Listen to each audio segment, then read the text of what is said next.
Hello and welcome to the Witch Source. I'm your host, Whitney. Thank you for joining us. We are going to be talking about the sacred holiday of Samhain or Samhain, also known as Halloween. And I wanted to start with some history and legend and lore, and so I'm going to read, just to let you guys know, this one is not recorded live.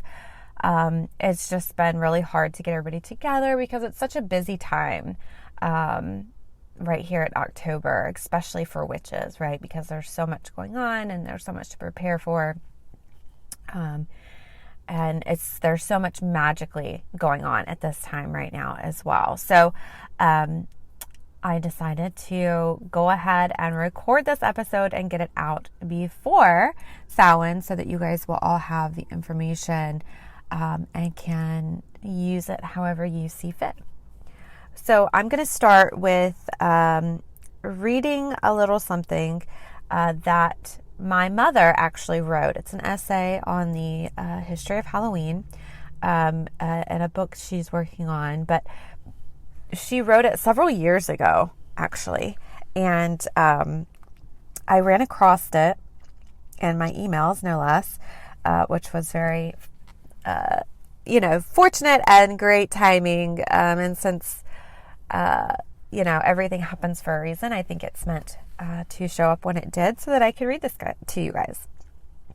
So I'm going to read from her essay, and then after that we'll talk about correspondences and a few other little magical things that I have put together to share with you guys. And of course, everything will be posted up in the group as well on Facebook, The Witch Source Society.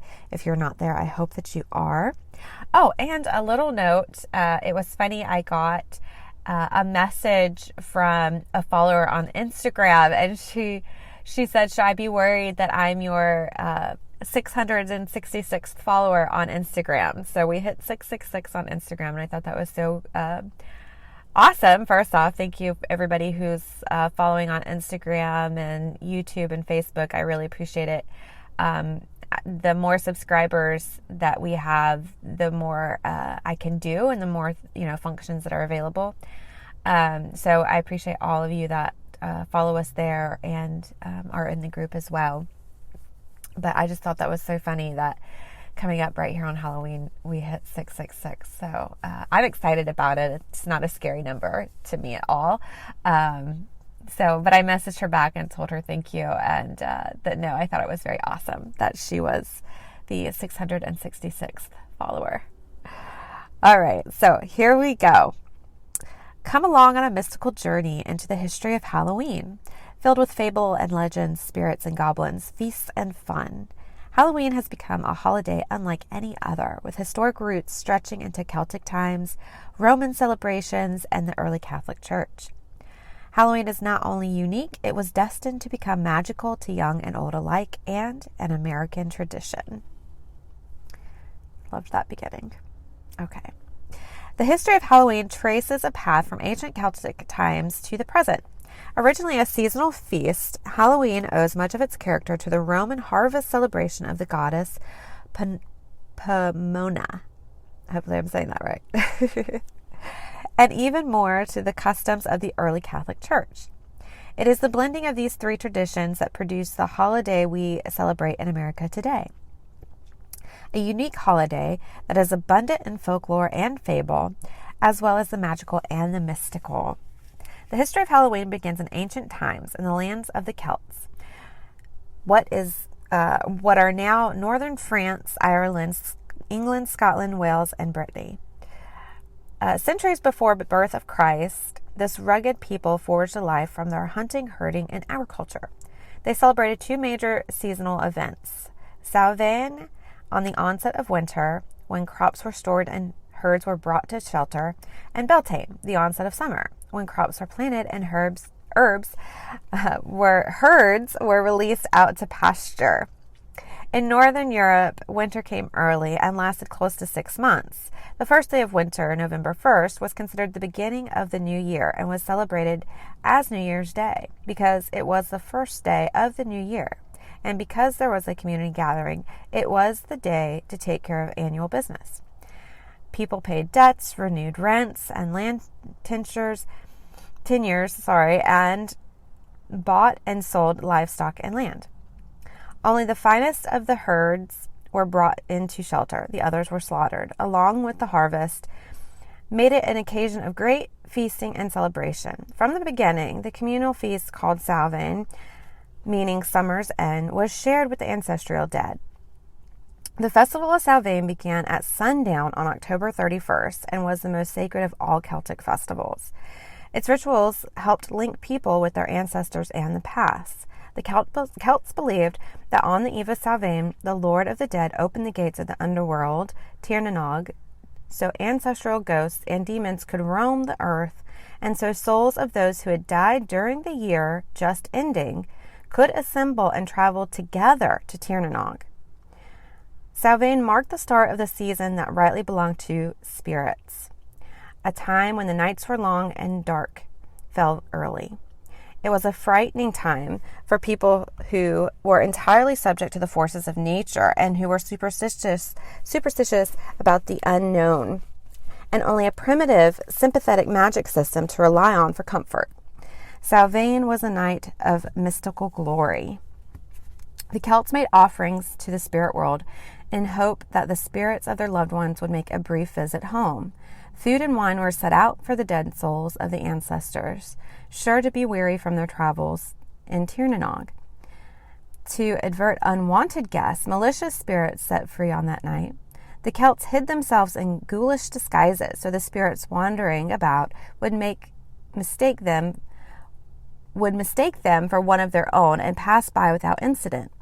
Masked villagers representing the souls of the dead also attempted to trick the spirits by forming a parade and leading them to the town limits.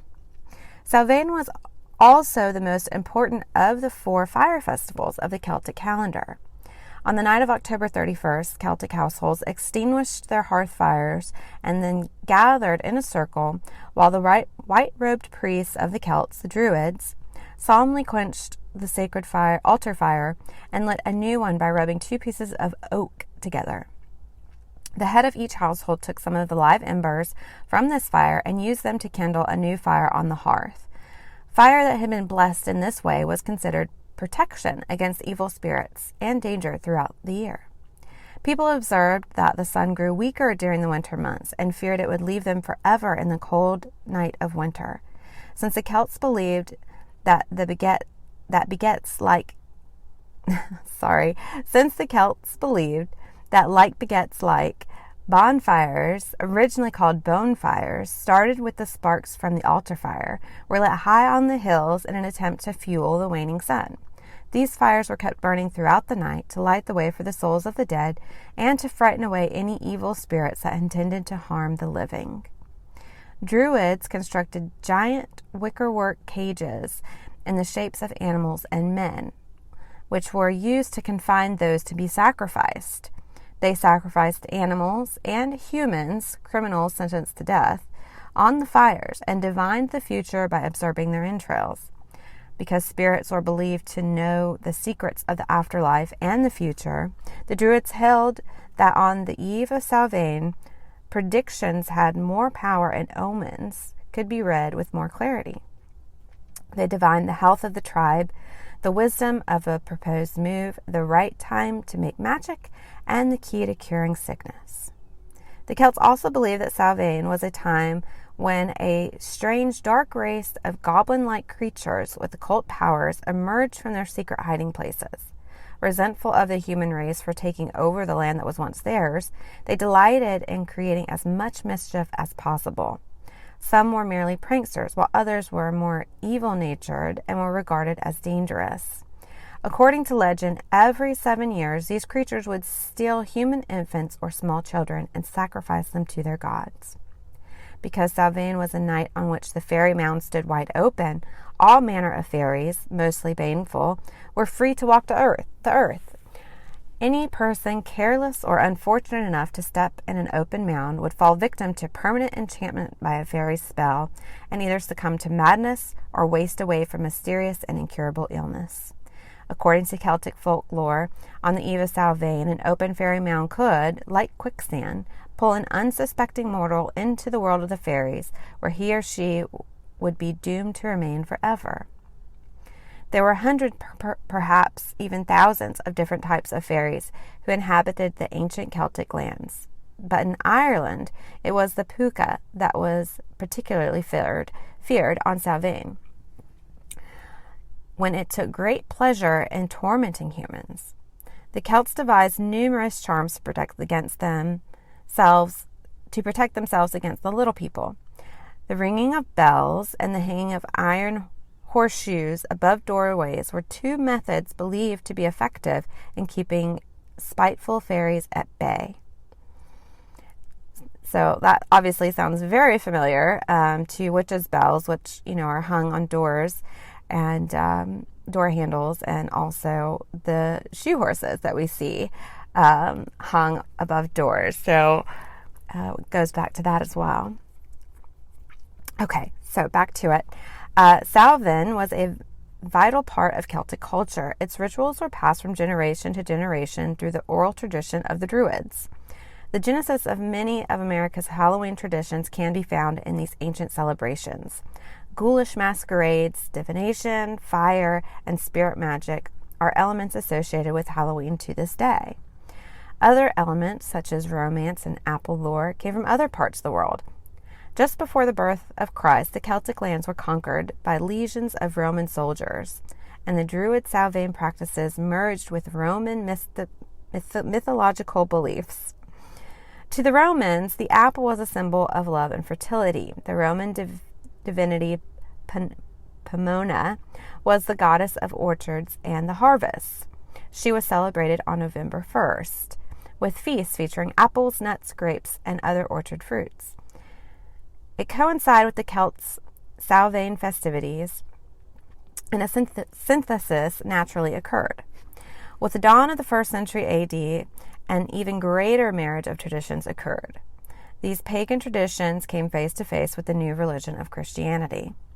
Although the new church decreed the pagan practices of its enemies, it was in fact largely responsible for the health of the pagan Halloween in Celtic countries. Rather than obliterate pagan ways, shrewd church leaders set about assimilating existing pagan rites into their new Christian ones. Pagan folk had always celebrated a night where the dead returned. They had danced for centuries in the eerie light of the great fires on the eve of the festival of Samhain. The early Christians were wise to let these rituals persist. The church was looking to replace Samhain in the imaginations of their new converts.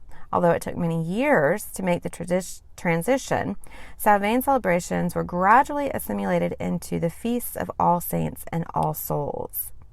In the 8th century, Pope Gregory III established November 1st as All Saints' Day in honor of the saints that had died. It was no accident that the date coincided with Samhain. The church was still trying to absorb the pagan celebrations taking place at that time. The clergy encouraged their flocks to remember the dead with prayers instead of sacrifices. People were taught to bake soul cakes, little pastries and breads, to offer in exchange for blessings rather than trying to appease the spirits with food and wine.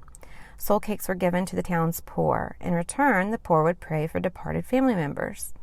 Over time, the custom grew more popular, and young men and boys would go from house to house singing souling songs, but asking for ale, food, or money instead of soul cakes. Villagers were also encouraged to masquerade on this day, not to frighten unwelcome spirits, but to honor Christian saints. The church tried to convince the people that the great bonfires they lit in homage to the sun would instead keep the devil away.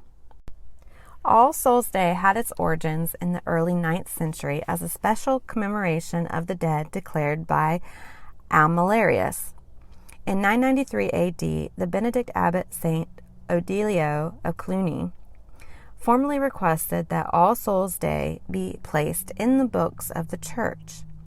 Since All Saints' Day had been widely celebrated on November 1st, Abbot Odilio chose November 2nd to be observed as a feast for all the departed, All Souls' Day. During medieval times, All Saints' Day became known as All Hallows, making the night before it All Hallows Even, which became Halloween and then Halloween. The church brought its saints' celebrations to every new land it conquered. The celebrations of Hallow Mass on the eve of All Saints' Day, and All Souls' Day spread throughout Europe. The religious remembrance of the ancestral dead became an annual celebration of major importance. Each celebration retained a bit of its pagan mystery, and each picked up the nuance of its host country. Later on, these celebrations would figure largely in the picture of Halloween in America, as European immigrants flooded the country in the 18th and 19th century. Famine in Ireland in 1820 and another more devastating famine in 1845 sent thousands of Irish Catholics looking for new homes in America. They brought with them their old Halloween customs of jack-o'-lanterns, costumes, and mischief. These Halloween festivities were quickly adopted by fun-loving Americans. Finding pumpkins to be more plentiful in the autumn season than were turnips, the Irish immigrants adopted the pumpkin as their Halloween jack-o'-lanterns, and a new tradition began. Today, Halloween continues to rule the 31st of October, casting its spell over young and old alike. Even though many of its original customs have been claimed by the cobwebs of the past, it remains the most sacred night of the year for witches, modern-day druids, and other neo-pagans, and perhaps the most entertaining one for children of all ages and cultural backgrounds. What began long ago as a druid festival may hold different meanings for different people, but one thing that most can agree on is the fact that no other holiday is as magical and mysterious as Halloween. All right, so there's some history and here's some more fun. Every year on Halloween, many children throughout the world dress up in costumes and go door to door in a ritual known as trick-or-treating. Dressed up as witches, devils, ghosts, and every type of monster imaginable, they collect candy and money and enjoy a night of spooky fun, unaware that their innocent masquerading is actually the remnant of a Celtic religious practice from times most ancient. Of course, the Celts believed that the spirits of the dead returned to the world of the living each year on the eve of Samhain. Many of the spirits were mischievous in nature, while some possessed a genuine evil streak and delighted in bringing harm upon vulnerable humans. For protection, the Celts hid themselves in ghoulish disguises so the spirits wandering would mistake them for one of their own and pass by without incident. Safely camouflaged, the Celts could then gather in the night without becoming the victims of ghosts, fairies, and demonic supernatural beings. Many historians agree that trick-or-treating, as we know it today, actually had its roots in the old custom known as souling. Those who went about the countryside souling would offer prayers for a family's departed loved ones in exchange for soul cakes or a handout of apples, nuts, or copper coins. The more gifts they received, the more prayers they promised to recite. The church approved of and encouraged the practice of souling because it was seen as an effective method of replacing the old pagan custom of leaving food and wine on the doorstep at night to appease the hunger of wandering spirits. But traditions have a way of changing as they pass down from one generation to the next. By the late 18th and early 19th centuries, souling had evolved from a religious custom into nothing more than a whimsical masquerade for children who would go door to door on Halloween night begging for apples and nuts and singing traditional Halloween folk songs.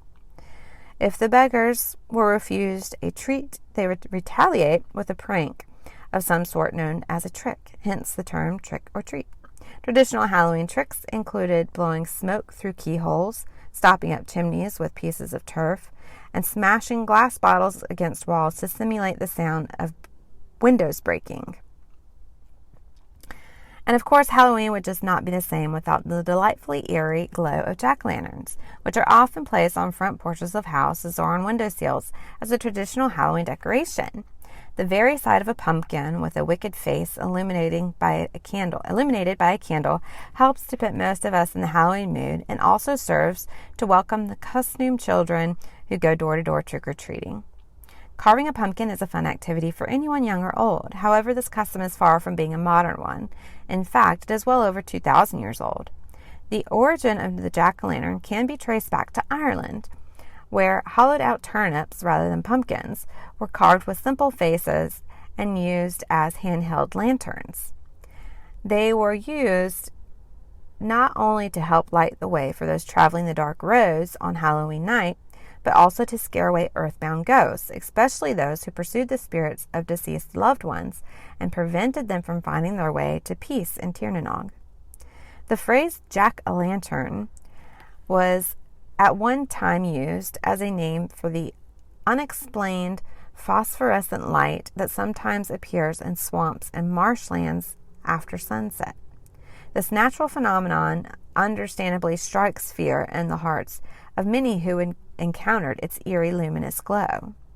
According to European folk legend, the mysterious jack-o'-lantern light is a wandering soul that has been turned away by both heaven and hell and is condemned to spend eternity earthbound and restless. It is a dangerous one to see, some say, because they have often been known to beckon humans to follow them into the marshes, where they ultimately drowned or mysteriously disappeared and were never heard from again. The curious name of the jack-o'-lantern appears to reflect the church's early efforts to link Halloween and its pagan customs to the Prince of Darkness, as Jack is another name for the devil. Yet an old folk tale that hails from Ireland attributes the invention of the jack-o'-lantern to a man whose name was Jack. Disliked by nearly everyone in the village, Jack was notorious for his drunkenness and mean disposition. He was drinking in the local pub when the time came for the devil to claim his doomed soul. He talked the devil into having one last drink with him before taking him to hell. But after they finished their drinks, Jack informed the devil that he did not have enough money to pay him for the drinks. He cleverly convinced the devil to change himself into a sixpence and then change back to his true form after Jack paid for the tot of grog. The devil agreed to the plan, but as soon as he transformed himself into a shiny new sixpence, Jack snatched the coin from the tabletop and without hesitation deposited it into his coin purse, which had a silver catch in the shape of a cross. The devil, rendered powerless by the cross, was trapped inside the coin purse and unable to escape. Upon his death, heaven would not permit Jack to enter the pearly gates because he was filled with too much greed. He was also denied entry into hell because he had managed to trick the devil, which understandably angered his satanic majesty to an extent that no mortal had ever angered him before. Jack was eating a turnip when the irate devil threw him a lighted coal from the fiery pit of hell. Jack picked up the coal and placed it inside the turnip, creating a lantern that he used to illuminate his way as his restless spirit wandered the earth in search of a final resting place.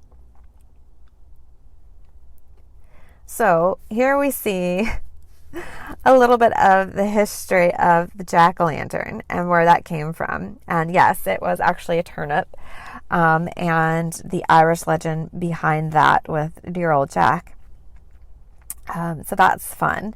But yeah, doing jack-o'-lanterns at Halloween is, one of the best things that we could do.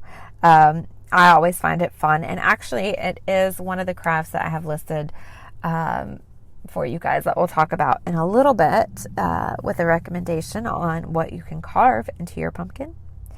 And we also get a little bit of the history of how we came up with the idea of souling and how that got turned into trick-or-treating. So hopefully you guys enjoyed that brief but fun explanation and history of Halloween and where it came from and a little bit of the fun legends and lore there. All right, so now to some fun things. You guys know that I typically like to do our correspondences. So let's go ahead and do those. So for Samhain, or Halloween, Hallowmass, October 31st. The solar system that is related, corresponds with Halloween, is of course the moon, and the phase is the new moon. And it doesn't mean that, and really people really like a full moon on Halloween. At least I do. I think it's a whole lot more fun. It also gives you more light to see what you're doing outside. But it is actually associated with the new moon phase because it's the start, right? It's the beginning. It is traditionally what witches observe as their new year, because historically it was the new year, time for new business transactions and all of that, as we saw in the historical reading there. Of course, the season is autumn. The colors are black and orange. The trees are the apple, beech, blackthorn, locust, pomegranate, willow, witch hazel, and yew. Some herbs from the garden are angelica, broom, catnip, garlic, heather, mugwort, and sage. And then some miscellaneous spices and such are allspice, bittersweet, patchouli, and reed. The stones associated here are carnelian, of course, because it's got that beautiful orange, obsidian, and onyx, both because they're black but also protective. As a witch, you should know anytime you go out, you want to wear your protective stones. But definitely when you go out on Halloween, I would highly recommend wearing your protective stones and jewelry. So your obsidians and onyx and your protective wear crystals. Fairies are associated with Halloween.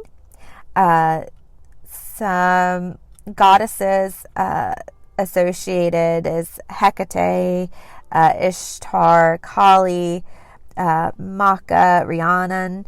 Gods are Arwen, Belenus, Coyote, the Dagda, and Loki, Hades, Odin, and Pluto.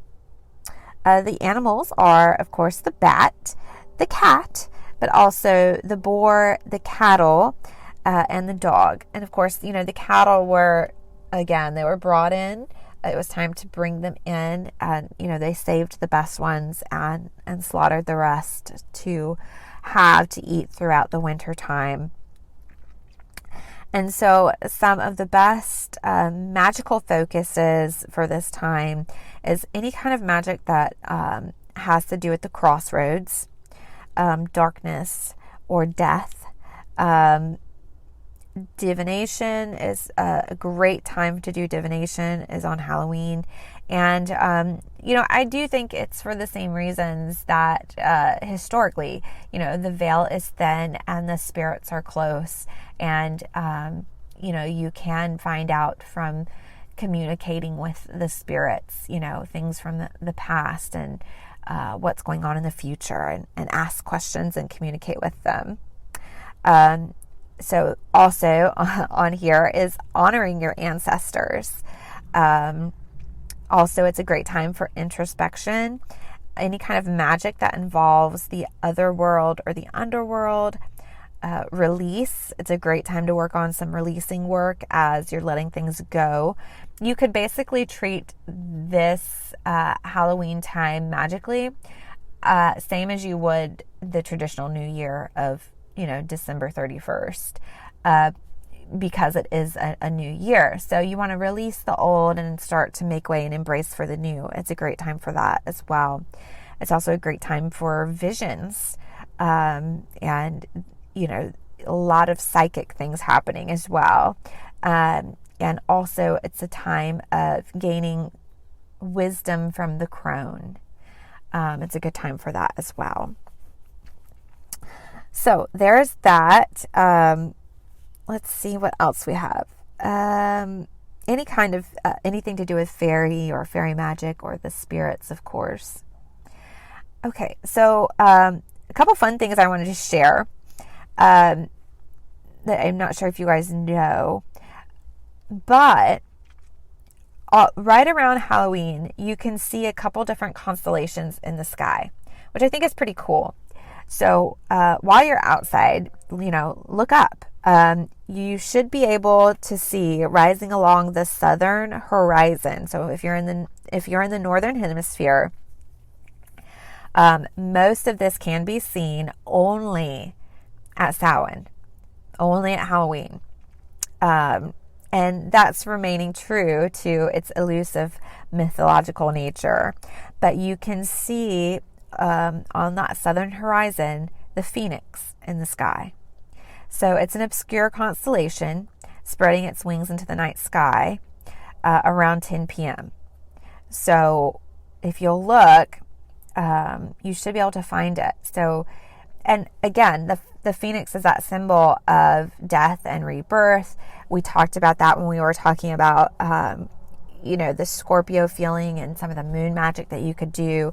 But it's a time for, again, that new year, that death and rebirth. But if you will, and you guys can get the app, it's called Skyview app, and they have a free version. But yeah, and again, it has to be on Halloween night around 10 p.m. Look up into the sky and see if you can see Phoenix. You should be able to see the Phoenix's wings just above the treetops if you look to the southern horizon. So the story of the phoenix is it's a mythical bird that rises from its own ashes once every 500 years. Is self-created through parthenogenesis and is said to complete the cycle of death and rebirth through fire. It is described as a gigantic bird with resemblances to the peacock, pheasant, and eagle, with a prominent crest and spectacular plumage that includes all the colors of the rainbow. An extraordinarily gentle creature, the phoenix is said to feed only on air, which incidentally is also the food of fire. Description of the phoenix appear in several different mythologies: Egyptian, Greek, and Mesopotamian among them. In Egypt, the phoenix is called Benu and is depicted in hieroglyphics as a heron-like bird. Sacred to Osiris and Ra, the Benu makes its home inside the obelisk and represents resurrection and the morning star. Its ashes are said to ignite in Heliopolis upon the altar within the temple of the sun. Various accounts say that Greek historians Hesiod observed the living phoenix, while other versions claim that he never did see the bird, but that its fantastical reputation inspired him to include references to it in his writings. So historically, the phoenix can be seen in several places. So not only is the phoenix visible in the night sky, there is another mythical winged creature that you can view on Halloween as well. And it's an easy to recognize constellation in autumn, and it's Pegasus, the winged horse. So again, around 10 p.m. On Halloween, the great square of Pegasus will be very close to the zenith, which is the point directly overhead. So Pegasus is visible when facing south and is characterized by 4 second magnitude stars. Okay, and these stars make up the central window that is this constellation's most recognizable feature.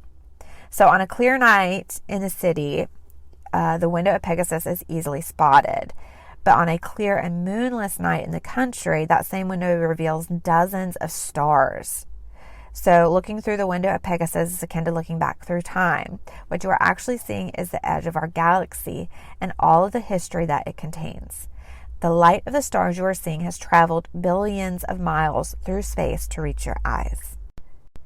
Pegasus is a bringer of inspiration. So I really hope that you guys will go outside and check out these to constellations that can be predominantly seen only on Halloween night at around 10 p.m. again in the Northern Hemisphere. So I thought that was pretty cool. I wanted to share that with you guys. I also found a ritual for Samhain to set yourself free. So again, thinking about that idea of release and this new year and what are you letting go of. And this works with a little bit of cord magic, which is fun. I don't think we've talked a whole lot about cord magic yet on the podcast. So you will need, and I have all of these, which is so much fun. So I'm excited to do some magic here. A ball of red yarn, your athame, a cauldron, and some matches. So you're going to take your ball of red cotton yarn or thread and cut it into 9-inch pieces. And it's important that you choose a natural substance for this exercise and avoid synthetics like acrylic or polyester, mainly because you're going to be burning those. But what you do is you knot the ends of each piece of yarn together, forming a circle. And you're going to give each one a name. And the name is going to be something in your life that you feel like is holding you back.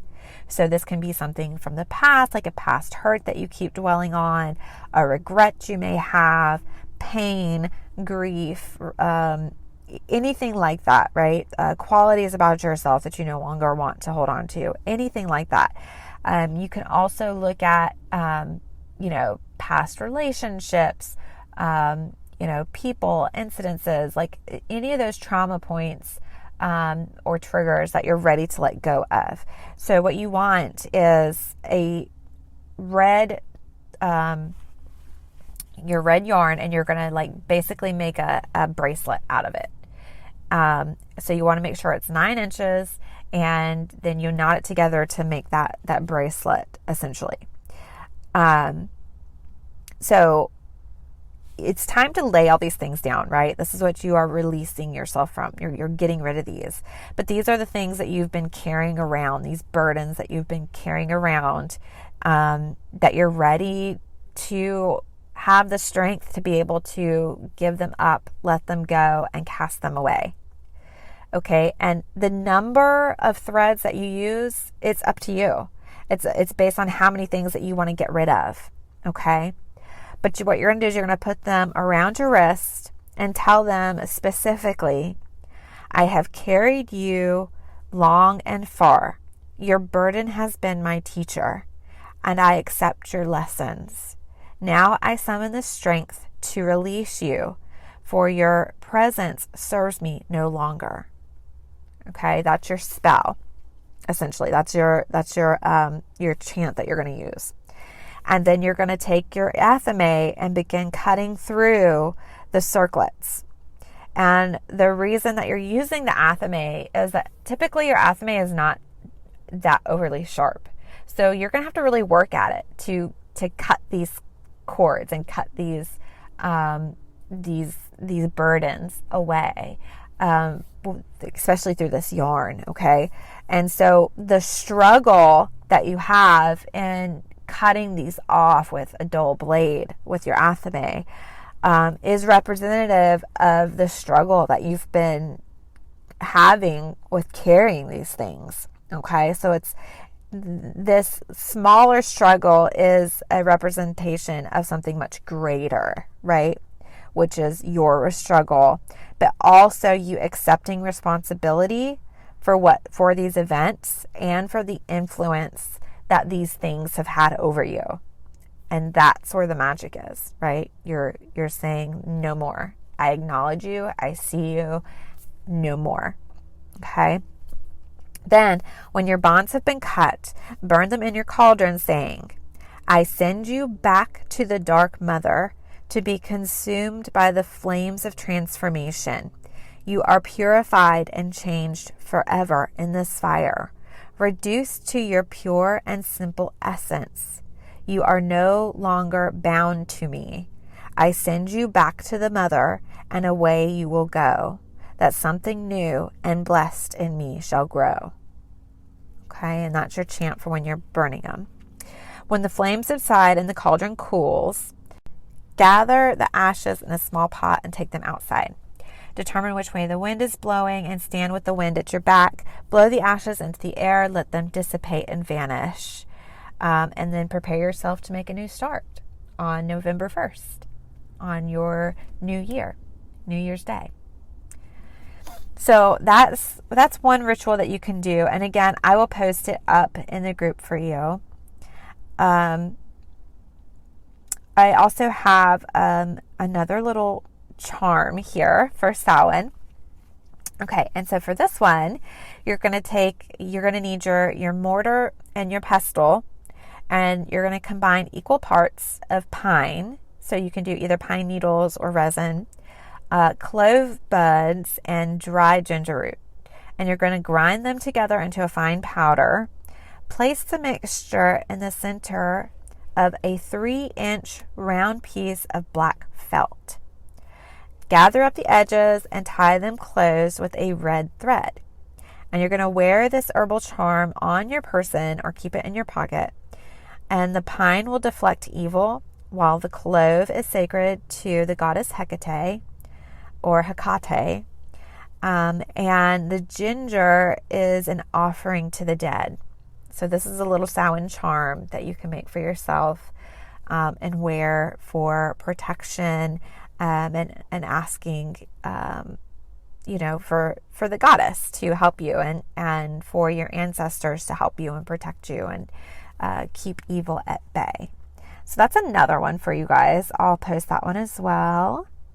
Okay, and then I wanted to talk about a craft that you guys can do. So we were talking about jack-o'-lanterns.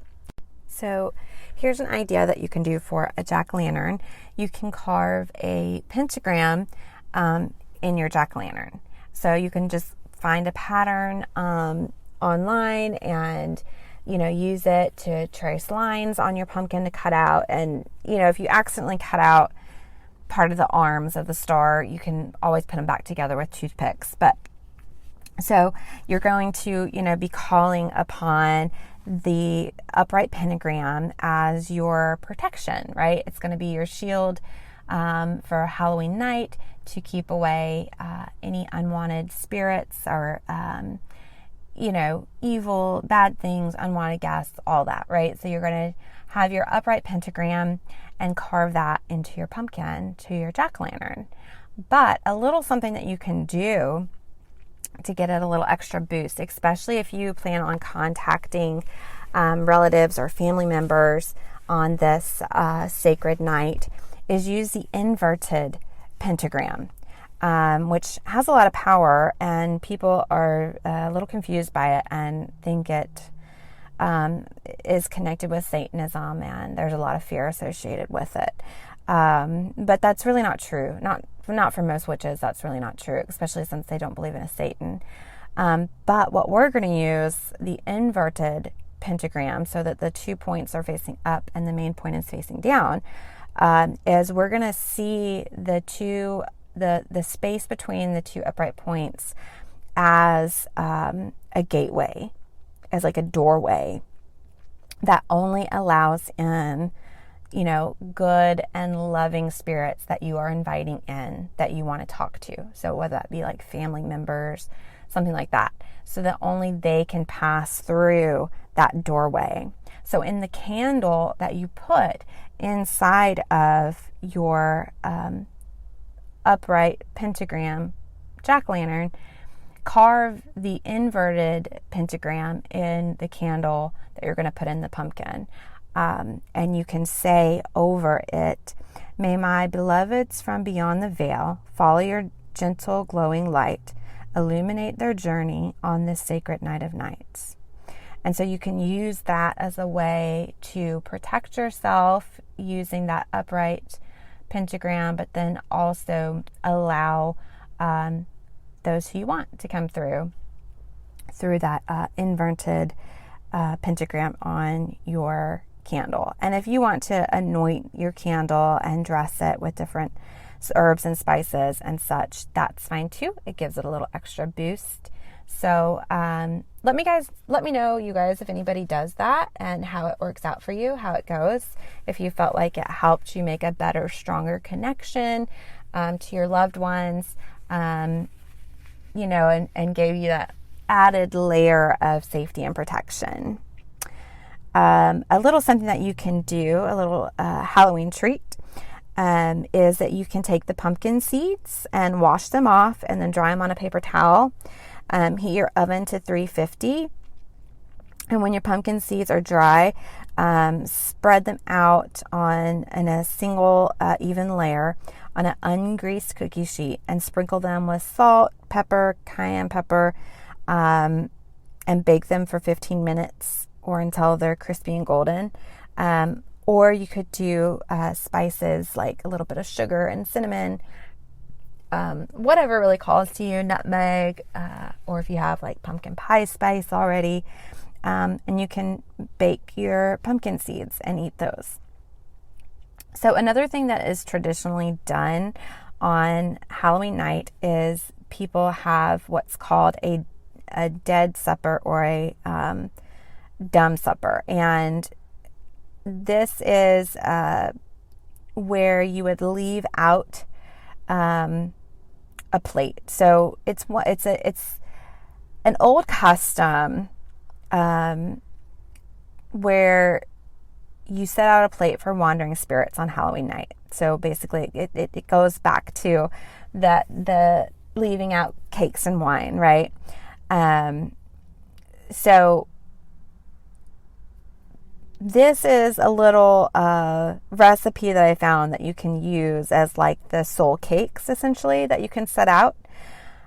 So you need 2 mixing bowls, 1 large and 1 small, 3 knives, 2 dull and 1 sharp, a cookie sheet, a pastry brush, or a new and clean paintbrush suitable for use with food, 1/3 cup butter, 1 3/4 cups whole wheat flour, 3 tablespoons honey, 2.5 teaspoons baking powder, 1/4 teaspoon salt, 1/8 teaspoon ground cloves, 1/4 teaspoon cinnamon, 2 eggs, a 1/2 cup of pomegranate seeds, 4 to 6 tablespoons of heavy cream, and 1 tablespoon of water. And I'll put this in the group, you guys, in case you want to do this recipe.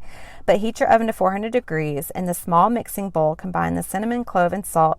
Stir in a clockwise motion with the index finger of your left hand, saying, hold on.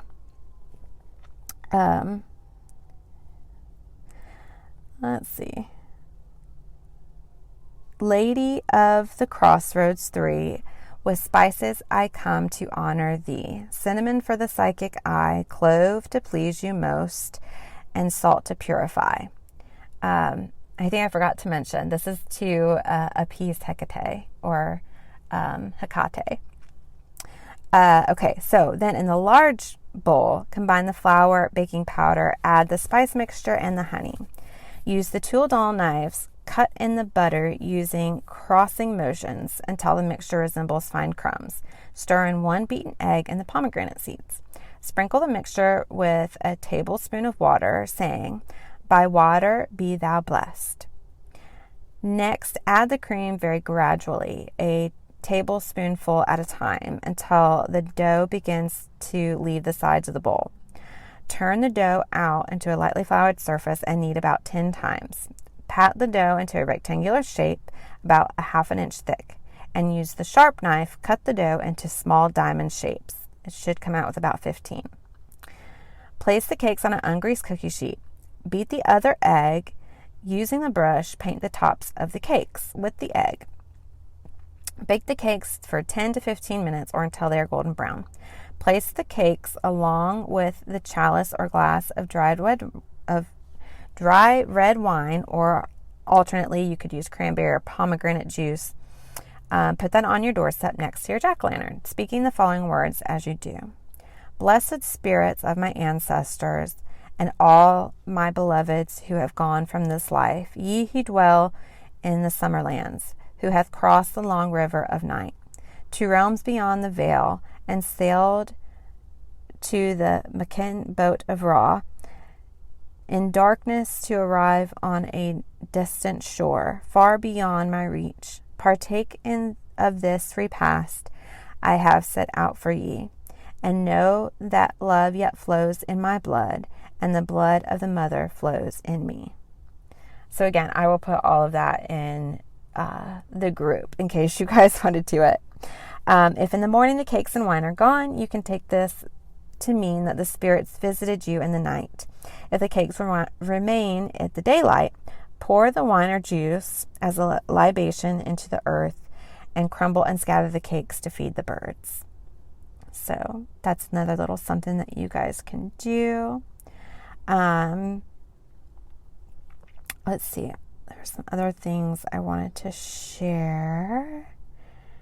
I did find a Samhain incense that you can make and burn. And it's a mixture of bay leaves, nutmeg, and sage.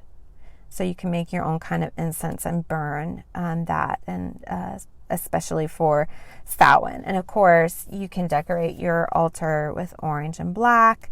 You can use different altar cloths, candles. You can decorate with apples, pomegranates, chrysanthemums, aka mums, and marigolds. Let's see. Oh, and of course your jack-o'-lantern. And you can do small jack-o'-lanterns too, like to mark your quarters if you're going to do a full-out ritual, especially if you're going to be doing it outside. You can mark your four corners before casting your circle with little jack-o'-lanterns. Something like that is definitely cool to do. And just as a side note, the Hallow Mass or All Hallows Eve, Halloween, Samhain, is typically celebrated when the sun is at 15 degrees Scorpio. And of course, the primary focus, again, transformation, regeneration, honoring the dead, divination, honoring the harvest, and preparing for winter. It's the second oldest unbroken holiday in the European world and is approximately 6,000 years old. Popular mythos also include Caradwin's Cauldron of Transformation, Feeding the Morrigan, and the Festival of the Dark Goddess. And that's where we have that call and nod to Hecate or Hecate. So it's a very sacred night, especially to witches. Again, it's a time for dancing and celebration and fun, but also honoring the dead and doing your rituals and honoring the goddess and, just having a good time and giving thanks for the year that you've had and preparing for, hopefully a prosperous year to come. It's also a great time to, visit cemeteries and place flowers on the graves of the deceased loved ones because that veil is thin. It's also a good time to talk to them. I don't recommend using Ouija boards simply because a lot of people don't know how to use them properly and safely. So I wouldn't recommend that. But know that you can talk to your ancestors, okay? You can talk to your relatives and loved ones who have passed over out loud or in your mind. I mean, when you think of them, you essentially call them up. You are invoking them when you think of them and talk to them in your mind. And typically they can respond very quickly. If you get a thought that comes in, like within a snap of your fingers when you've thought of them or, have been talking to them and you feel like you got a response, don't doubt that. Don't second guess it, right? That's part of your gift and that is part of them answering you. And it does happen extremely quickly. It's like that instant thought in your head, especially right now when the veil is so thin. So if you do talk to them, you could be through journaling, through writing, and if you feel like you're getting an answer, you're getting a response, even if you feel like it's just your own thoughts, take that as them speaking to you and honor it as the gift that it is, because I very much believe it is them speaking back to you and letting you know they're there. Also remember that this is a fire festival, so it's a great time to, build your fires, your bonfires, or do a fire in your fire pit. Anything like that would also be very befitting. And if you're just going out and having a good time, do that too, and have fun, and just celebrate the day and celebrate the time. And I hope that you guys have enjoyed this solo podcast episode on the history of Halloween, along with some fun stuff that you guys can do. And I'll try to get everything posted up this weekend before we actually hit Halloween on Monday, because I know I'm going to be very busy taking my little witch around to fun Halloween events and different things that we have going on. I'll post some pictures in the group. She's a hoot and a lot of fun. So I hope anybody with kids out there, I hope that you guys have a fun and safe Halloween, and that you get to teach your kids a little bit of this history behind the fun, and keep them educated, and keep the mystery and the magic alive for yourself and for them. All right, you guys. So until next time, don't forget to stay magical. Hi, guys. Don't forget you can also like, follow, share, subscribe, YouTube, Facebook, Instagram. We appreciate it. Please leave a review anywhere you're listening to this podcast. It really helps. And please share with anybody that you think would enjoy this. Also, don't forget to check out the website, thewitchsource.com. It's a great place to get some magical supplies. We also have the blog, which will give you some great information, from some candle magic info to what do I do with my spell remnants. Also, there's a list of all the podcast episodes. So if you're looking for something specific, you can search and find which episode it is that you want to listen to. And then you'll know where to go to find it. And as always, all the podcast episodes are available on YouTube as well. So if you can't find anywhere else to listen, you can listen there and share from there. We greatly appreciate it. And if you haven't, please make sure you like our Facebook page or hit that follow button, because it really does help. So until next time, you guys, stay magical.